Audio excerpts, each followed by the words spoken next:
Cool. Laura, I am so excited to have you on our show, the Success with Soul podcast. You come highly recommended from one of our very own incubator clients, Tracy McGrath. So I'm particularly excited to have this conversation today because you're a community strategist and I want to know all the things. So please tell our audience a little bit about you and your entrepreneurial journey and what is a community strategist? Well, first of all, let me say thank you. Thank you not only to you, but also to my dear friend Tracy. You should look her up if you haven't heard of her. She's amazing. Um, but a community strategist, in a nutshell, I help entrepreneurs create thriving communities around their mission. And through the power of bringing more people into alignment with their mission, we transform missions into movements. I think I'm going to Yeah. write it down. Yeah. Um, I my journey into this current role is like many entrepreneurs, a winding road. I started in my early career doing advertising and PR. I thought PR was going to be really public relations. I thought it was relationship building with people. That's not always what it is.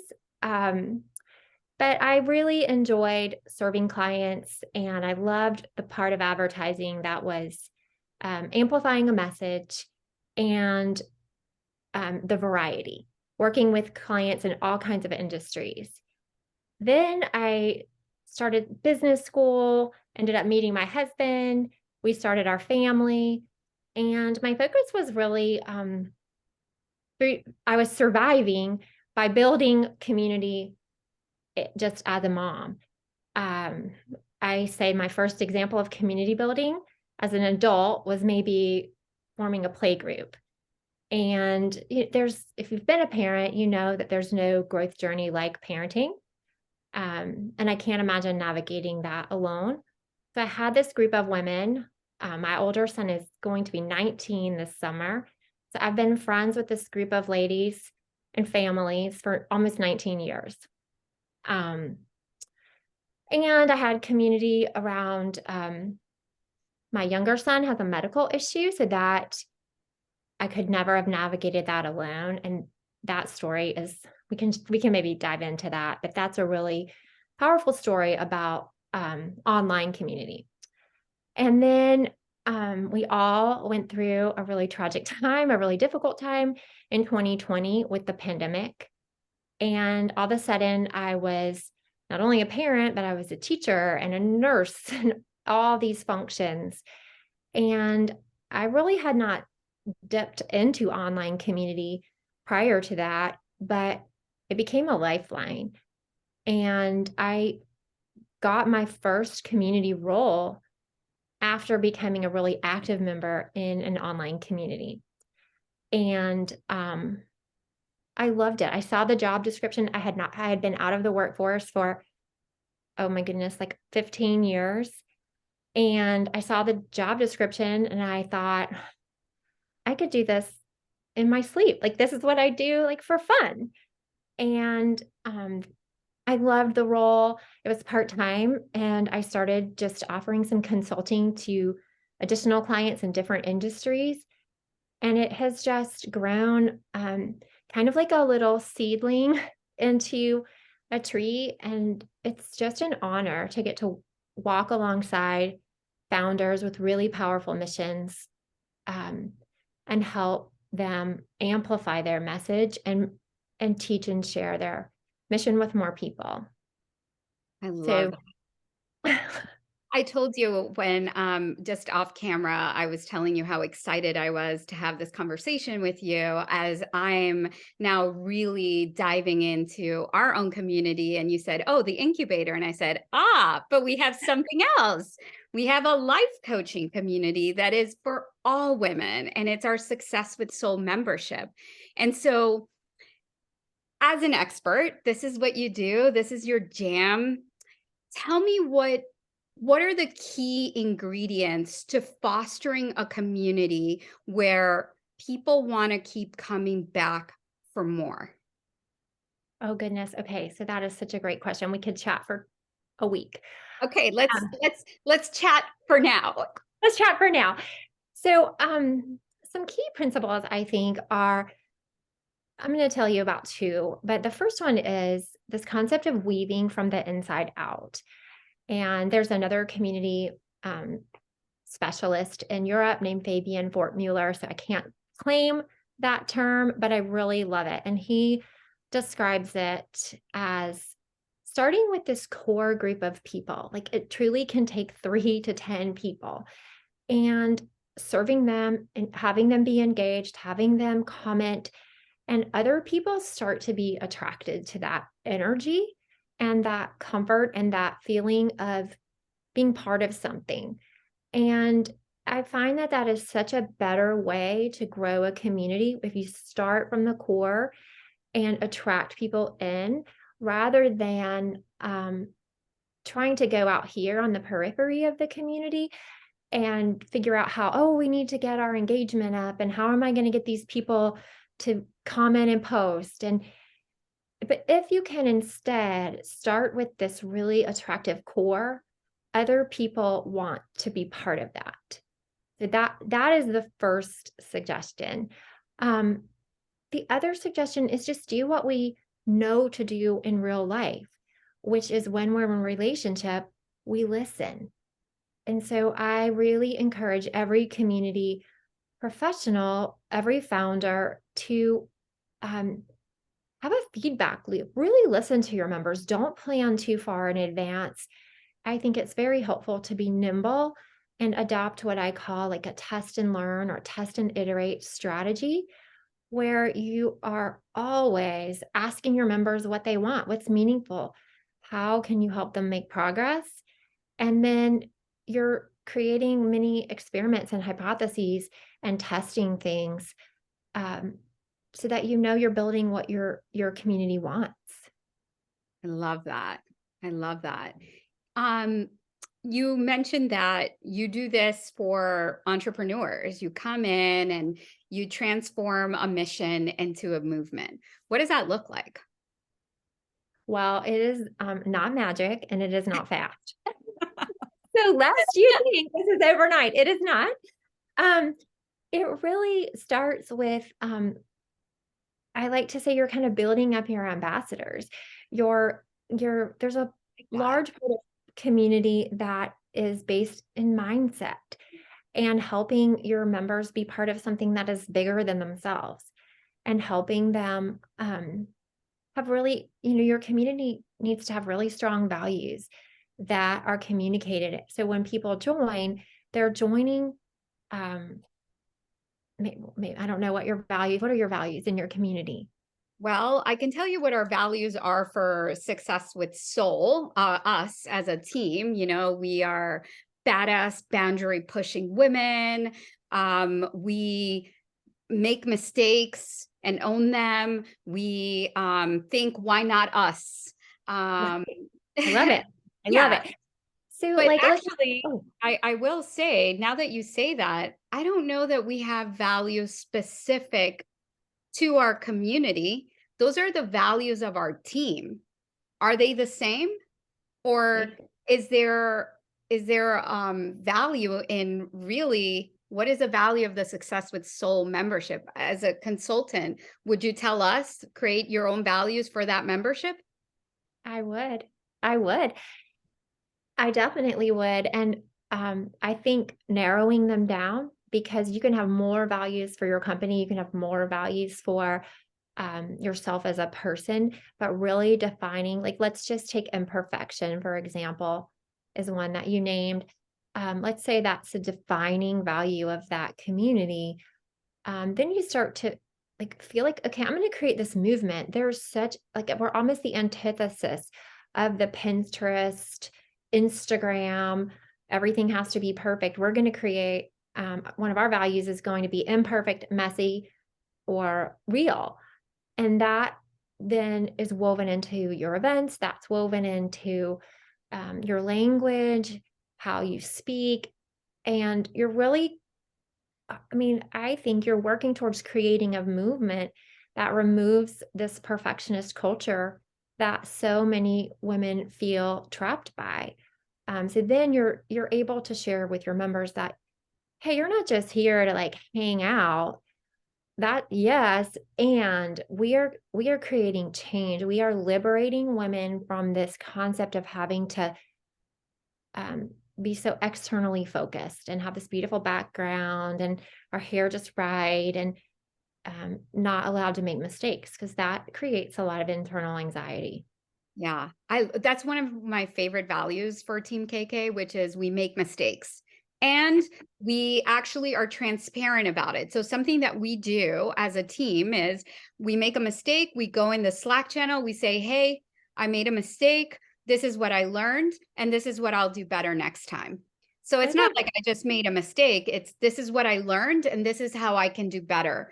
But we want to make it transparent because we want to create a culture where it's okay to make a mistake. that's That's how right. you learn. That's exactly right. So I mentioned a community where I was involved as the community manager, and one of our pillars there was there's no failure, only success and learning. Oh, love it. I like to say failure is feedback, and I love that. There's something on your website that I was like, "Yes, this is my girl." Where others see problem, I see a puzzle.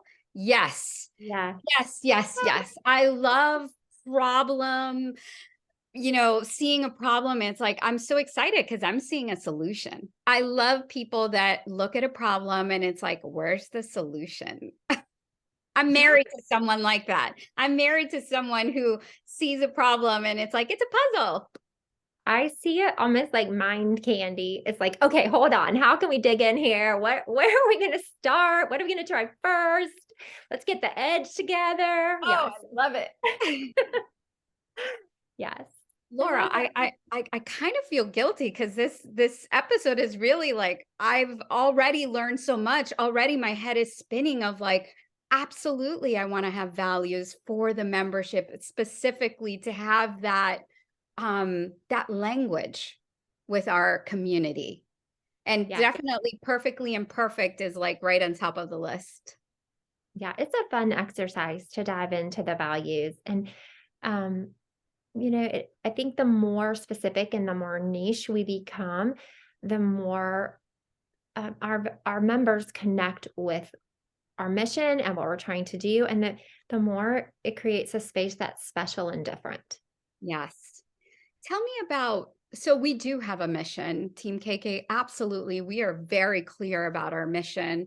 Um, how do we ensure that that becomes a movement? Oh, that's tricky. You shout it from the rooftops, right? You you remind members.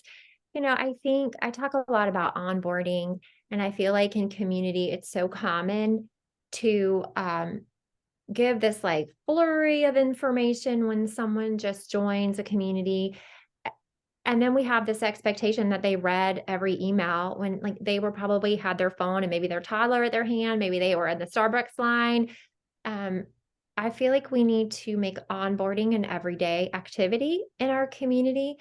And what that means simply is just welcoming, showing hospitality each and every time, and reminding our members of why they're there, what our mission is, what our purpose is, reminding them how they fit in to this greater vision, and empowering them, letting the community members also play a role in how the community is formed and shaped so that you're building leaders and not just participants. Oh my gosh, I love that.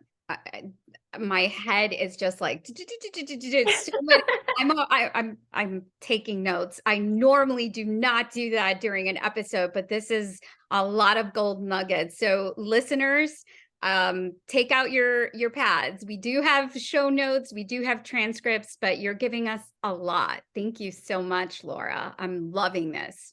We can Um, talk about this all day, every day. I love community and just love it.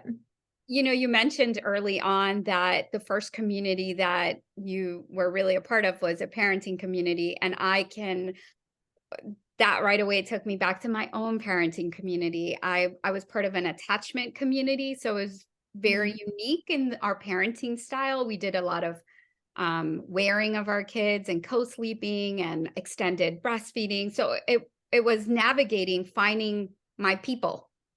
Yeah. Um, and yes, till this day, I am friends with people from that community. Our kids are not 19, they're 11, but it's been years. So I understand that. Now, tell me about the challenges and opportunity to have solutions for an online community, right? Where we're not necessarily ever seeing each other. This is online. Is there tell speak to me about online communities. Okay. I'm so glad you asked this question. A couple of things come to mind. So I mentioned this play group of in real life, these parents, but I also alluded to the fact that my younger son had or has a chronic medical condition. Yes. Um, I could not just go into my local community and find another parent, I mean, maybe one, who could relate to what I was going through. So in 2017, I owe a great deal of gratitude to Shannon Goldwater, who created a community or a nonprofit called Feeding Matters. And our we live in North Carolina. We were taking our son to Duke, and our gastroenterologist said, Laura, I think you would enjoy this community. And it was formed of professionals, so gastroenterologists, therapists, and very few families, but there were some families involved. And I went to this conference in Arizona. And for the first time, when Shannon shared her story, I was sobbing because I realized, oh my goodness, I am not alone. There's another person in this world who has navigated the challenge of having a child who can't and won't eat. And I would never have been able to achieve for my son what I was able to achieve because of that community. I was privy to best practices, able to have conversations with leading experts, uh, talk to other families. It would have been impossible for me to have given my son the life and the experience that he has without Feeding Matters. So I think that opened up the door to me of why online community, that doesn't necessarily have an online community, but online communities have an ability to be very niched down to where you're gathering like minded people who may not otherwise have been able to get to know one another or able to find things that you cannot realistically find in your own community or your own back door, backyard.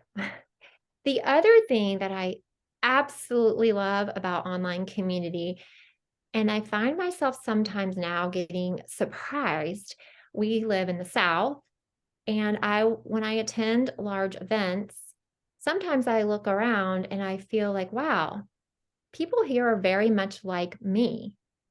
And that at this point in my journey feels odd to me because I do spend so much time in online communities.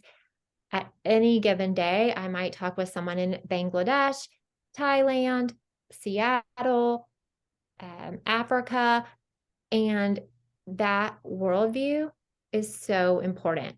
And that is something that online communities make exceptionally easy.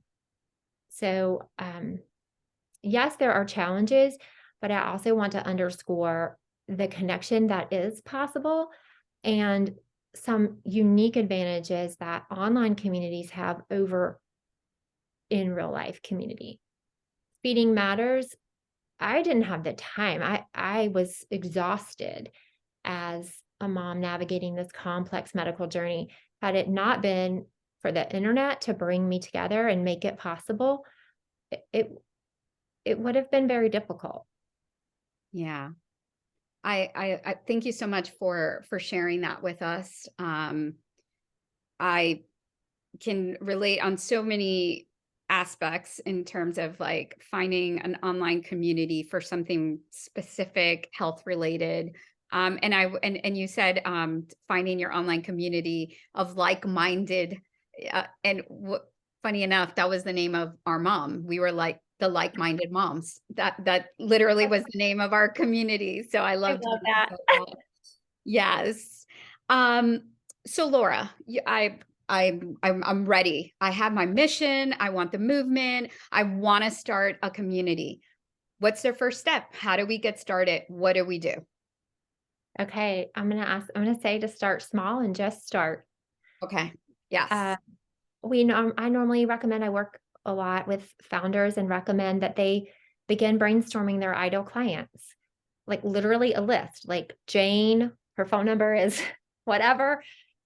And you can have your ideas about the ideal client, but then it's really important to actually connect with them and talk with them, hear from them, and hopefully you then start this very small group and you just launch and back to what we were saying at the beginning, it can be imperfect, it can be messy, and you're probably going to get a fair amount of it wrong. And there's freedom in that because you can iterate. So staying really lean at the beginning, really asking for feedback, adapting and changing so that you feel like, okay, I have something now that's validated. I have some members who are bought in. Then you can invite in some founding members and you just keep leveling up your community. And it takes a few iterations of launches before you feel like you're on solid footing. So just starting, um, the biggest mistake a founder can make is to overthink and try to have it all perfect and plan out. Um, I don't know if you're familiar with Pat Flynn from Smart Passive Income, but the way he explained it, I just absolutely loved it. He said, "Let's not build the cheesecake factory here. Let's start with like your corner restaurant that has 10 things on the menu." So not being afraid to start imperfectly, not being afraid to start small, and just trusting the process and listening as you go, I think is going to win the day over and over again. I love that. I like to say, and it's not from me. I heard it somewhere, but action creates clarity. Yes, So Amy you get Porterfield says that a lot. who is it? Amy Porter, I don't know And if of she course, it's Amy right? Porterfield. I mean, listen, I listen to all I'm a podcaster. I love podcasts. So I listen to all of them. I don't know who said it, but for me, it's like absolutely action creates clarity. Yes, Amy Porterfield. Yes. So I'm a big proponent of that. And it's like, I love that you said just take perfectly imperfect action. You're gonna get to some place, right? And if that didn't work out, now you know what didn't work. And so you try something else. Yeah, and not only that, but also your members begin to feel invested. We talked at the beginning about having this core, that's a strong core. If you invite a member in and you are sincere about asking their feedback and they feel like they've helped build and create, they're so much more invested than if they're just showing up to take from the buffet of offerings that you've provided for them. So I think there's benefit for the founder and I think there's benefit for the members and the strength of the community for any future members you want to attract because you're creating that culture from the outset.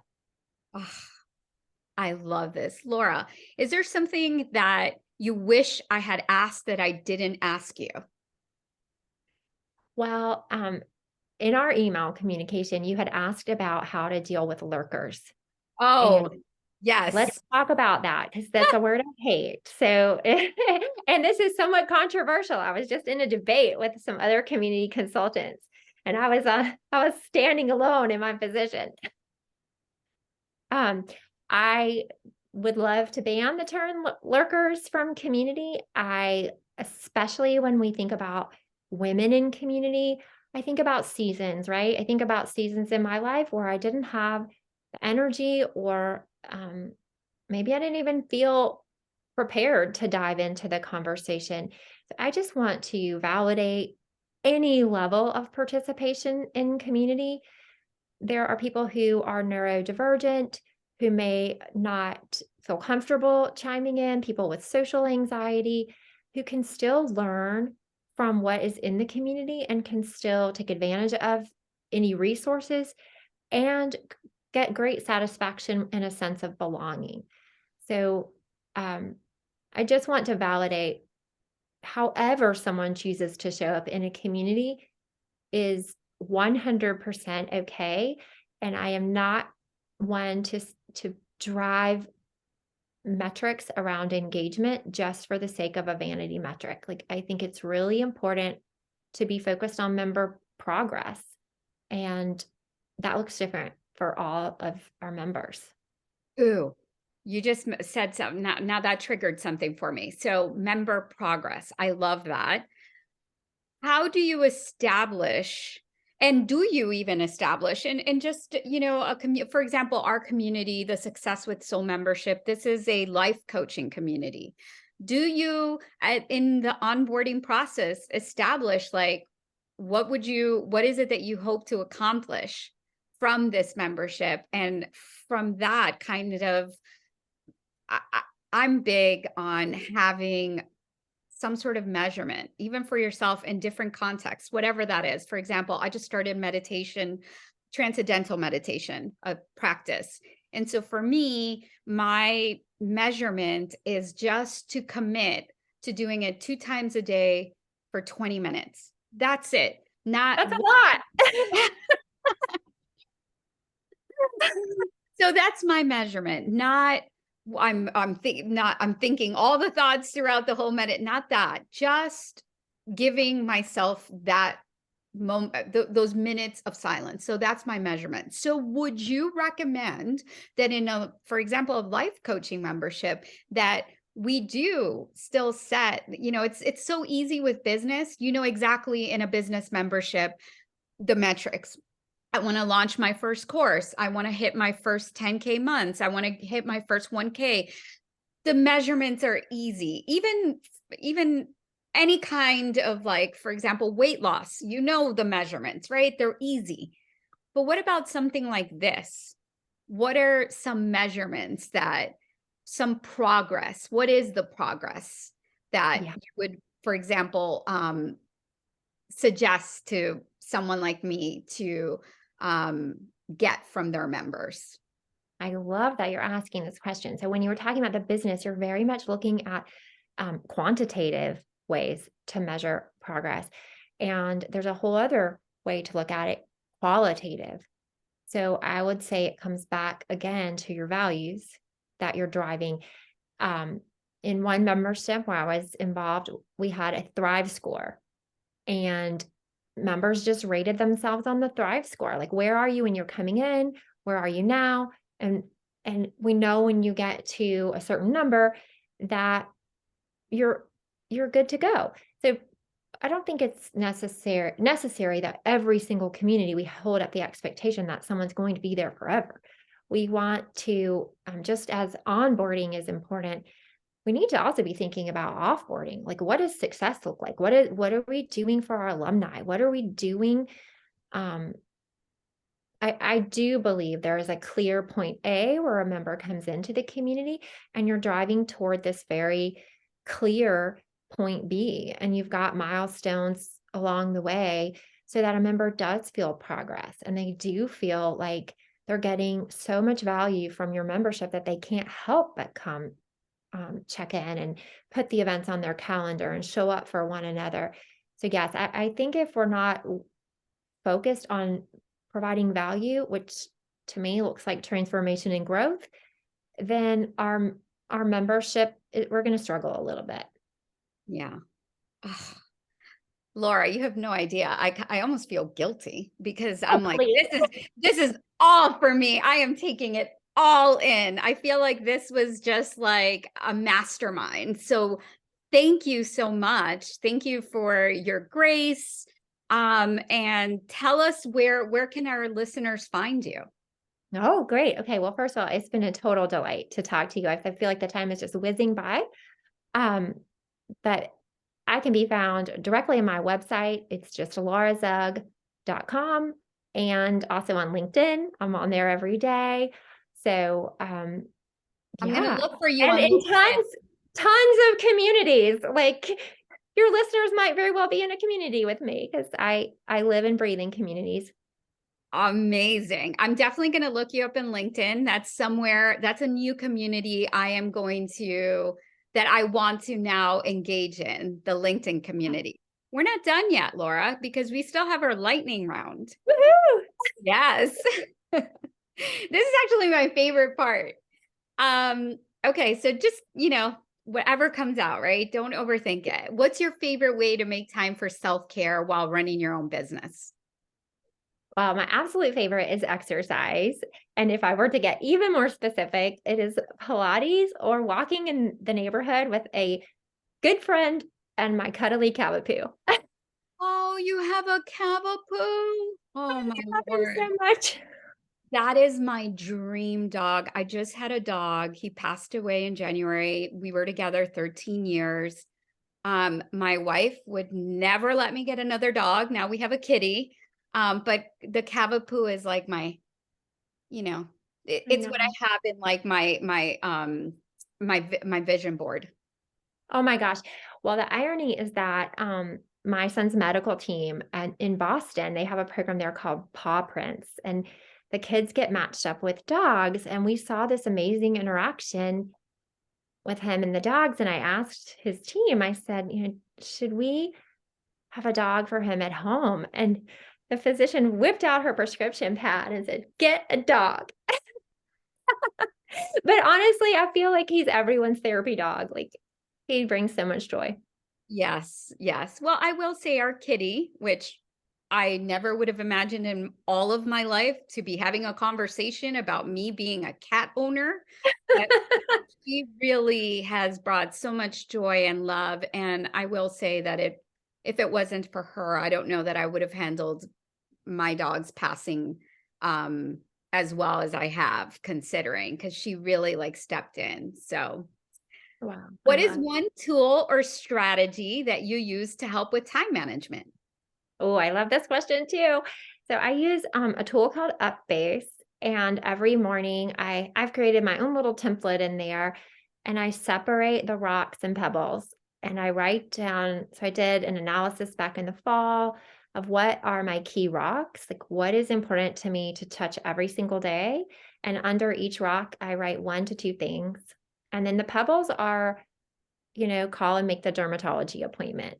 And I really limit when I do this. I mapped them out with my energy in the fall, and I only allow myself to tackle the pebble tasks in that time where my brain is sort of offline, like 3 o'clock in the afternoon, versus trying to fit pebble tasks into time that I have allocated for rocks. And I feel like it just helps me stay prioritized and focused on the goals that we set for ourselves annually or quarterly, but to drill them down into daily action steps. So, I love it. I This is the first time that I've heard this rock pebble described in this way. Love oh, it.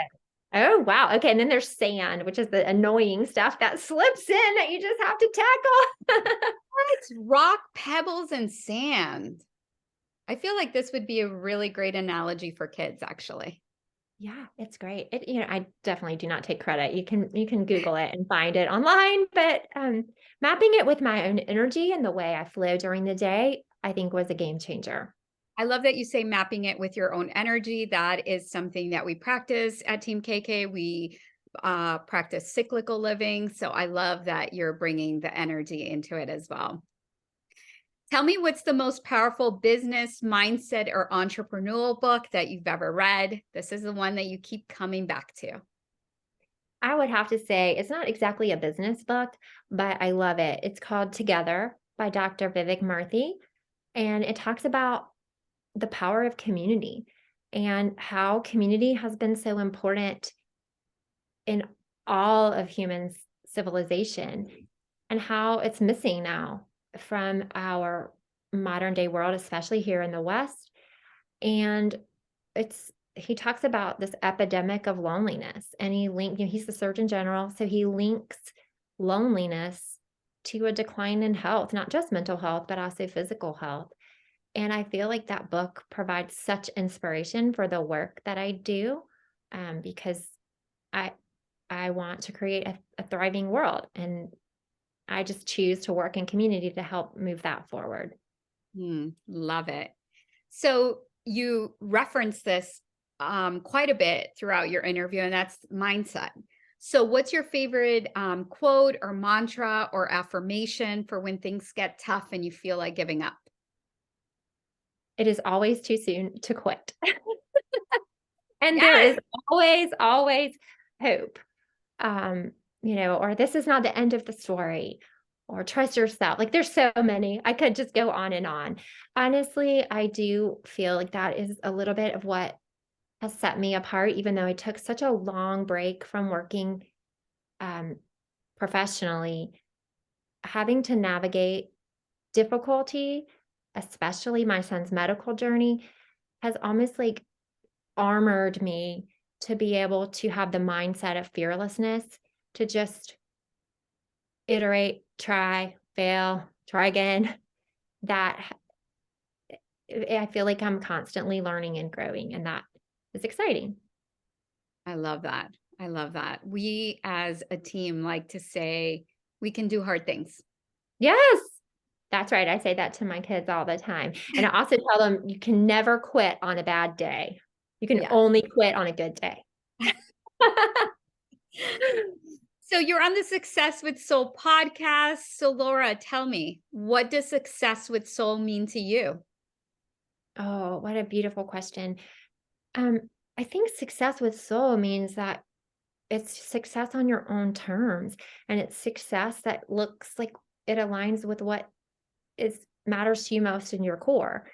So for me, the value I'm like if you take the 7 levels of why, I'm always driving for joy and compassion. So if my work at the end of the day is not bringing more joy and compassion to me and to my kids and my husband and my friends and my clients, then it is not a success no matter what other metric we're looking at. So I think it comes down to what metrics you're viewing your success by, and it's going to change.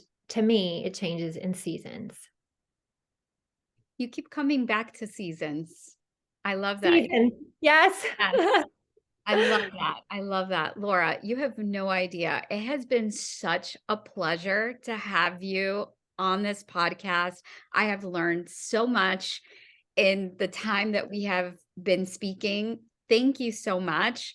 I am so excited for the community that we are building. And just from this conversation, all of the ways that I'm like, ew, I can see how I can make it better. So thank you. Oh, well, thank you. It's been a delight, and I hope it's just the first of very many conversations. And I should also say thank you for the change you're bringing and the change that you will create for your members. It's amazing. Thank you. Have an amazing day and keep doing what you're doing because community is exactly what we need. Amen. Yes. Thank you. Okay, bye bye. Bye.